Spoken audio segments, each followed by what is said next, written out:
been 2 years that I've owned this 1988 Mitsubishi J23 GN Jeep. This one is ex-military, served in the Japan Self-Defense Force from new until about 2012. Now that I've owned it for a couple of years, we can have a delve into the costs of owning and operating this kind of vehicle.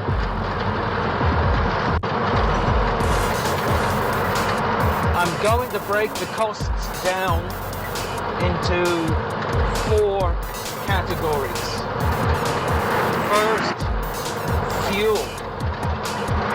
Obviously, with the price of fuel rapidly increasing due to pandemic and Russian war in Ukraine, there's not too much point in talking about prices per kilometer. But second, service work, which I'm defining as being regular scheduled maintenance, oil changes and the like. Third, repairs, which will encompass replacing worn out parts, doing rust repairs and the like. And fourth, tires.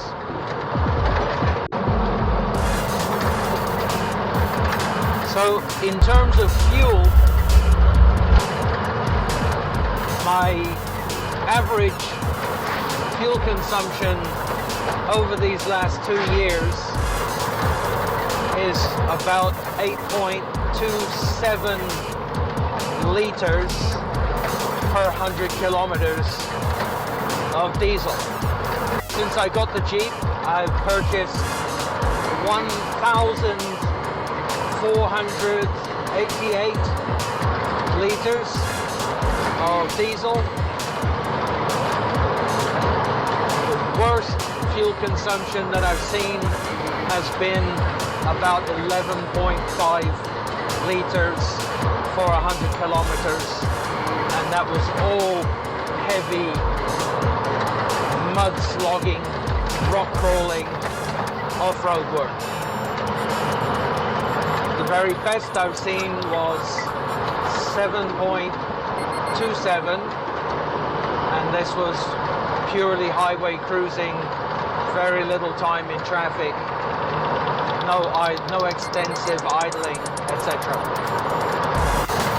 In total, I've spent about 60,000 pesos on fuel in 2 years and covered 20,500 kilometers.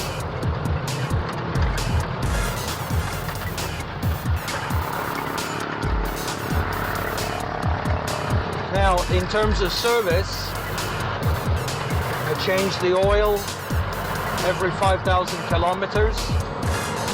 I use quality 10W40 motor oil, with it needing about 6 liters per change. And with a new filter, it's about 2,350 pesos each oil change. I've changed the transmission fluid, the gearbox, and the transfer case oil once. That's a total of about 7 liters. And gear oil is about 215 pesos a liter. So it comes out around 1,500 pesos to change the fluids in the transmission. Also this year, in terms of just wear items, I've replaced all of the service brake linings, for about 5,000 pesos. So with oil changes and the brake linings, service has come to just around 16,000 pesos. So in terms of repairs and part replacements, I think this is a fairly good illustration of the build quality that I've talked about before. Now if you missed it, I did a walk around on the Jeep, which is linked there.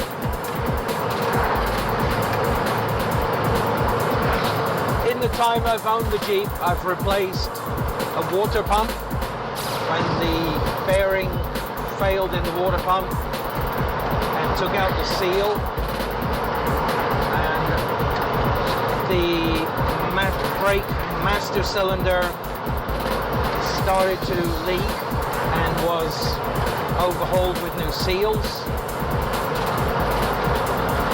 I've also done some of the brake cylinders, they've been resealed.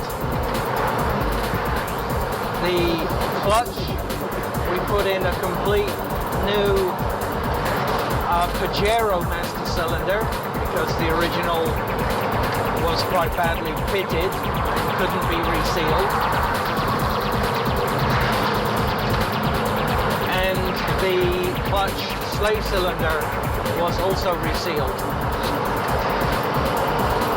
In total, that came to about 7,500 pesos. I also, on separate occasions, had to replace the output seals on the transfer case. So that was twice the work. Those seals are 1,250 pesos each, and it was about 4,000 in labor to do both of those jobs, although that included topping off the fluid. I also had a flasher relay fail. I think that was 350 pesos to replace it. And one of the hood latches failed, and I replaced them as a pair, and that was 300 pesos. So you see, it's really not a lot of money into parts. At least not from wear. Now, whether you use your Jeep or not, rust, especially here in the Philippines, it's just going to be an issue. Vehicles just rust here. So even if your Jeep is a bit of a garage queen, collector's item, or if you use it every day, it's going to rust pretty much the same. Now I've done so far 3 rounds of rust repairs. I think the total expenses there were 15, maybe as much as 20,000 if I add up every single can of paint and catalyst and body filler and hardener. And we also did a lot of that work ourselves, taking off the canopy. We basically repaired the canopy ourselves. So-called professionals failed to do the job, and we've re-waxed and waterproofed the canopy ourselves. There's a whole video on that up here. On the suspension, the original dampers were completely worn out, and one of them was badly damaged. So all 4 were replaced for a cost of about 5,000 pesos.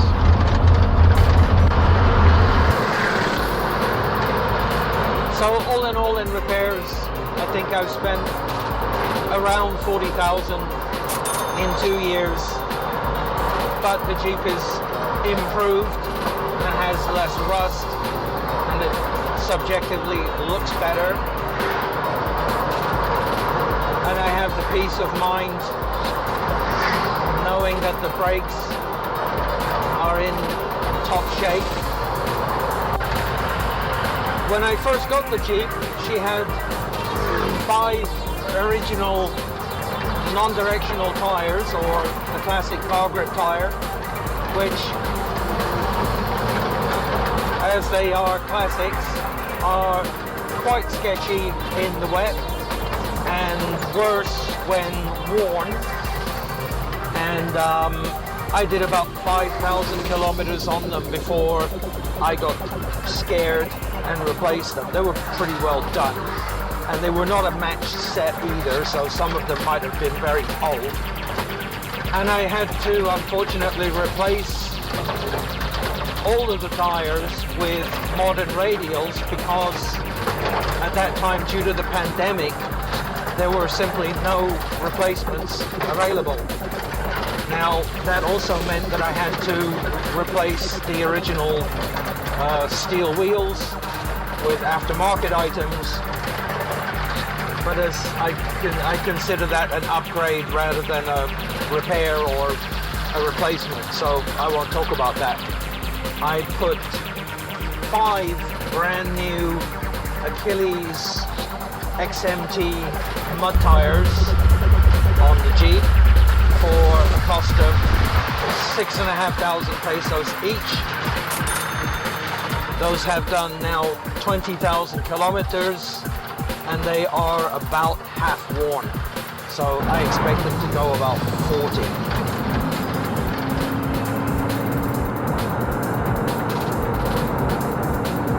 So what does that add up to? Well, at current prices, fuel is the biggest expense at 3 pesos 30 per kilometer. Second, repairs, replacement parts, which comes to about 1 peso a kilometer. Then tires at about 80 centavos a kilometer, and service about 80 centavos a kilometer. So added up, and it comes out just shy of 6 pesos per kilometer, which in hard currency is about 11 cents per kilometer.